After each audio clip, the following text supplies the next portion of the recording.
He said, Peter Pan, that's what they call me. I promise that you'll never be lonely. Hey guys, Credenda here, and this is the first episode in a new series I'll be doing called Mid-Lane Jayce Fundamentals. I feel like a lot of people don't really know how to play lane on Jayce effectively, at least at mid lane. Top lane's kind of been figured out, you know. And the laning matchups are a lot easier. You essentially just auto a melee champion to death because you're just ranged and such a long lane that most of the top lane matchups are kind of pretty one-dimensional, but I feel like a lot of matchups in mid lane and a lot of the ways I played lane, mid lane are a lot different from other Jayces, and they're a lot they're really tailored to a specific kind of playstyle. And I think you need to have this kind of playstyle if you play mid Jayce, especially against higher elo competition. And this video series is essentially going to be describing the fundamentals of Jayce that I think is necessary on every Jayce mid player. Things you have to understand, things you have to look for, things you have to really pressure with Jayce as a champion. So right here I have two VODs. And obviously you guys saw the title of the video. The first video title will be Melee Matchup, Auto Harass, and Q Angles. So first, before I start anything else, what do I mean by Auto Harass and Q Angling? So Auto Harass, as you know I take Airy, is where you just consistently apply pressure with auto attacks, and especially in a melee matchup. I'll also do one on a range matchup later in this week. But because it's a little bit different how you should go about autoing versus range versus melee. But for melee matchups, autoing is just essentially pressuring them every time they come up for CS. Use your range advantage, use your AD to just auto the shit out of them, destroy them, and pressure it a lot. And it doesn't really matter how much damage you take from minions. Obviously it does if you just die. But Dorian's Blade gives you a lot of sustain, so the more autos you can get off, the better, is a general rule of thumb. And I'll tell you like what kind of autos I'm looking for, where I'm looking for them in both of these VODs. And Q angling. So Q angling I would describe as posturing in the lane, kind of going back and forth, to get a really good angle for a QE or a Q on your opponent. Angles that they really don't see coming, or angles where maybe they're going up for a CS, and then you can position your movement so like 2 seconds into the future when he's going to come up for that CS, you can be in position to QE instantly, and so they can't dodge it. So that's essentially a Q angling in a nutshell. Of course I'm going to go into more in depth once I start getting into these VODs, so let's get right back into them. The first VOD is against a Zed. So Zed, first off you have to take Stopwatch. Stopwatch is just such a good mastery into Zed because you get it around the same time that he gets his ultimate, so it's just super strong against his all-in. Super strong because you win the levels 1 to 2. You kind of lose level 3 if he hits a really good harass combo on you, but I'll explain what I do to mitigate that in this lane. And then at level 6 you can pretty much all-in him with Stopwatch and just win the game. So with this, at the beginning of melee matchups, I really don't like to shove in early unless I have a specific reason for doing so. So, I'll just pause it again real quick. So, for example, in range matchups, the reason why I shove so hard early is because if I have priority over level 2, I can potentially get some poke damage off with maybe a QE, maybe a W, maybe an all-in, and that will give me pressure in the lane. Whereas if I let them, say, for example, if I let Nazir get level 2 before me, he's just going to W me, he's going to Q me with soldiers, he's going to auto-attack me, and I'm going to be forced off the wave and just out-pressured out of the lane from very early on. But with melee champions such as Zed, they don't really have a lot of farming tools, aside from their melee autos. Obviously Zed has his Q, but an exception to the rule generally. And so you're going to be wanting to auto them as they come up for their CS because obviously your range, they're melee. So, to that end, I don't want to shove it to his tower necessarily, because while it is nice to harass him on tower, it's unsafe. And in the early parts of the laning phase, I'm just really focused on getting as many autos down as possible onto him before I get it on his tower, before I put him in that pressurable position. So we're just going to start the VOD real quick. I'll just play it for a little bit. So here I'm not autoing the minions. I'm not autoing the minions at all. I'm just letting the minions die. And I'm being mindful. This is another Q angling thing. I'm being mindful of where he has to walk up for his minions, right? So you see me clicking this way because as he postures up this way, it's kind of you're posturing with your opponent. I'm posturing this way so that if I get here and he's still here to try to last hit this minion or maybe Q this minion, I can potentially get a Q off on him. So let's see if I can get that off. I actually don't think I do. He just ends up walking back. See, this is just the kind of mind games you have to play with angling and stuff. So now he comes up. Yeah, let's go back just in case you guys missed that. Wait, can I actually not go back? This is it's 43, 16. Okay, we'll just start it up again. But yeah, so I'm just constantly looking for angles to get a Q off because I know if he retaliates with a Q, and I'm within auto range and Q range, I will win the trade. So I'm just dancing with him. He comes up, I dance that way. He goes down, I dance back into my minion wave.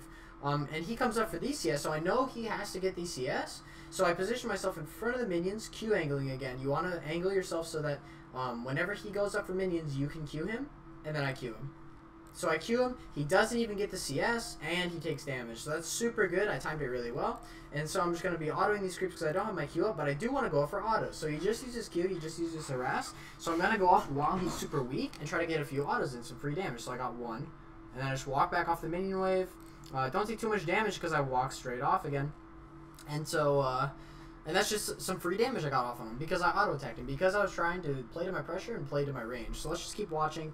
I want to like super in-depth explain everything I do, but you can just see here, I'm like posturing in front of the minions, looking for Q. I know my Q's up, I know his Q's down. It's up right now.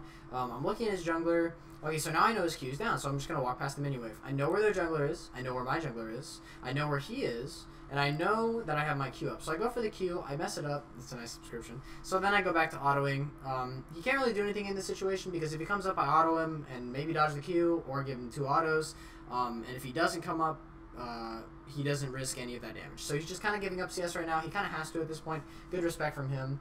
I try to hit the QE on him, but miss it unfortunately, so that's unfortunate. But now my priority, since I saw the jungler there and I know he's going to be out of his buff soon, I don't have to ward yet. See, it's 2:30, but since I knew the jungler was there, I don't really have to go up and ward right away, because I know the jungler can't be there at this time just due to how far behind he is. So I can just be a little aggressive right here. So I go up, I get 1, 2, 3 autos on him and apply Airy twice. We'll watch this again because it's actually a really important part of the lane.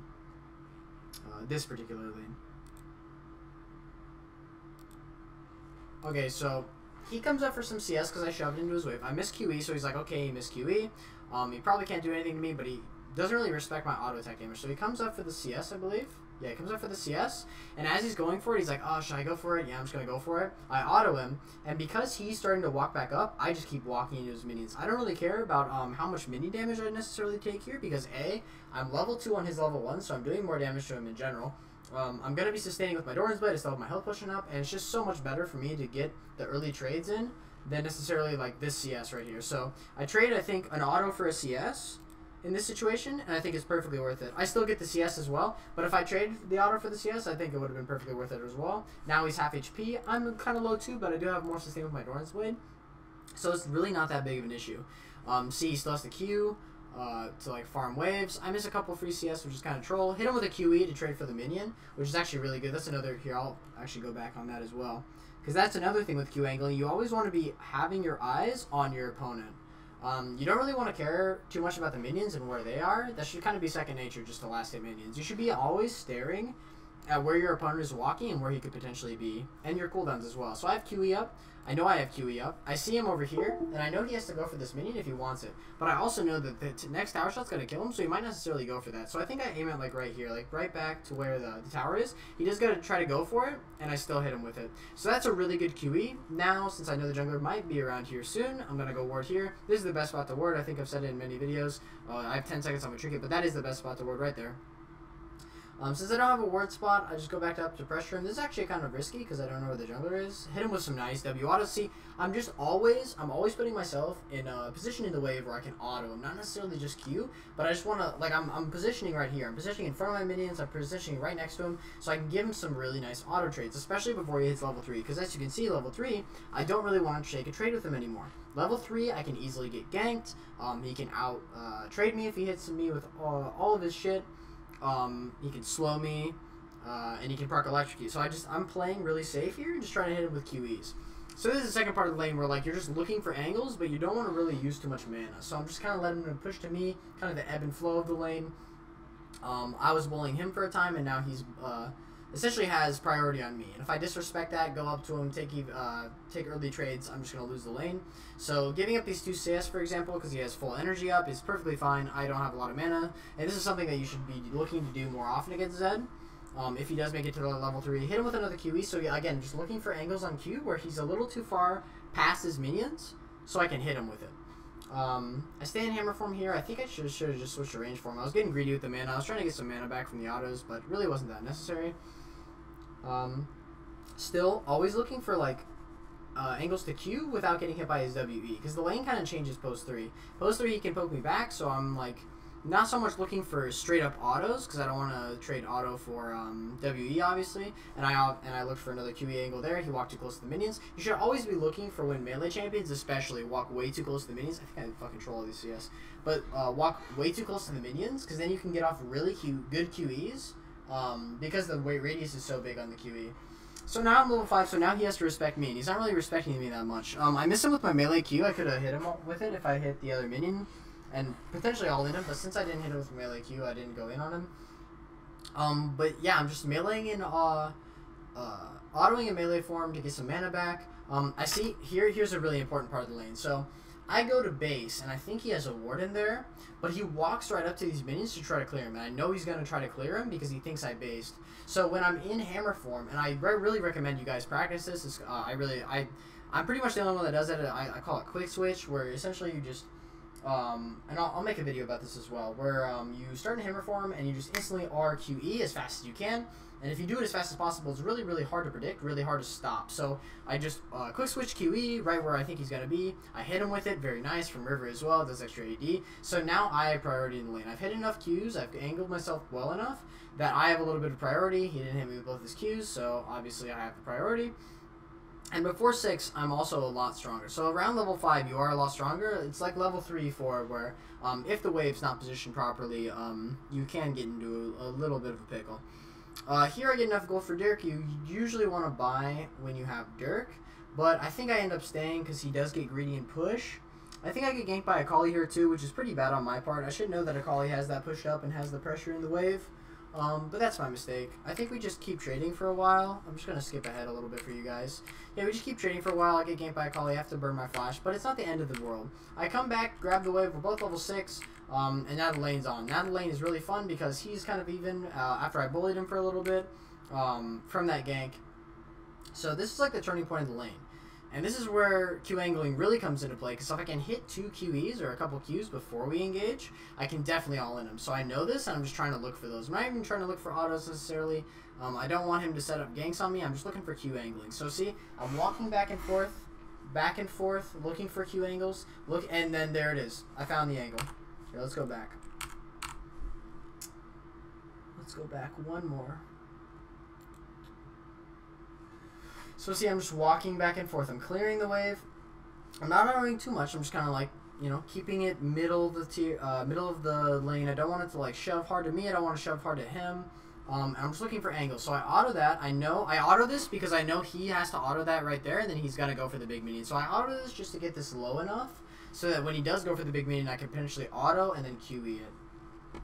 So he does exactly that. I auto this, and then immediately, as soon as my auto is done flying through the air, I queue up Shock Blast, E him, and he's gonna go right up for that minion as soon as I do it. And it's it's like impossible to dodge. If you do it like this, it's literally impossible to dodge that QE, and you should be looking to do that more often, just by angling, trying to predict where he is, kind of playing a game of chess with your opponent. He hit both Qs on me, which is really good by him. He actually hit a better trade than I did with just my QE. So I have to play passive. I have to respect it, but I also want to auto for some Doran sustain. I'm playing a little back because I don't know where Ivern is, but I am looking for QE angles all the time. So look, I go to hit him with another QE because he walks in a really dumb way. Here, I'll just go back and show you guys this real quick. Please let me go forward. I hate push VODs. Okay, so here's the first Q angle.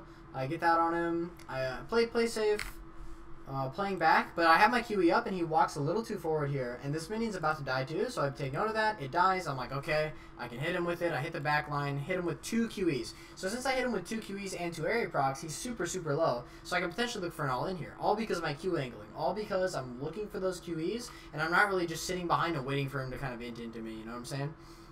He W's, only gets 1 Q down, so I'm thinking to myself I can either back here, but if he pushes, I can potentially all in him. So I'm looking for another QE.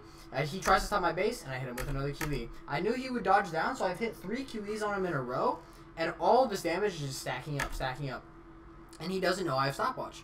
Or maybe he does know I have stopwatch. But with stopwatch, I can actually all in him if he does get this low. So, he goes for the minion. I know I can all in him here. I W in range for him, go right into the melee. He doesn't dodge my Q with his ult. I auto him twice. E. Or I don't get the E off, but I do stopwatch. Stop his ult. Kill him. The lane's essentially over. And that was all from Q angling. That was all from setting up angles with my Q, autoing him early on, stuff like that. I'm actually not going to go into this cat VOD because I think I explained it really well with the Z VOD. And I don't want this video to go too long because I want you guys to have like a more condensed kind of version of content that you guys can just consume maybe before a game or like go to different parts of it. But thank you guys for watching. If you guys did learn anything, I really want to continue this series and kind of show you guys more things that I've learned over just playing Jayce for so long. I think my next video is probably going to be like range matchup, auto harassing, Q angling, because it's a bit different from melee. I also want to do quick switch, stuff like that, and I'm also currently editing a combo video with all of the Jayce combos I know personally, and there's a ton of spicy ones that not many people have seen before, so I'm just editing that right now. So that's what's in the pipeline, boys. Thank you everyone that's subbed. We have 34 subs now on Twitch, which is just absolutely insane. We have like something like 370 subs on YouTube. I fucking love you guys. I appreciate it so much. Thank you so much. If you're new here, don't forget to like and subscribe, and as always, stay black. Love you, boys. Peace. Feel this daylight in a shoulder kiss. It's warm, I know, but my aging mind is over this as I freeze in its hold for some damn reason.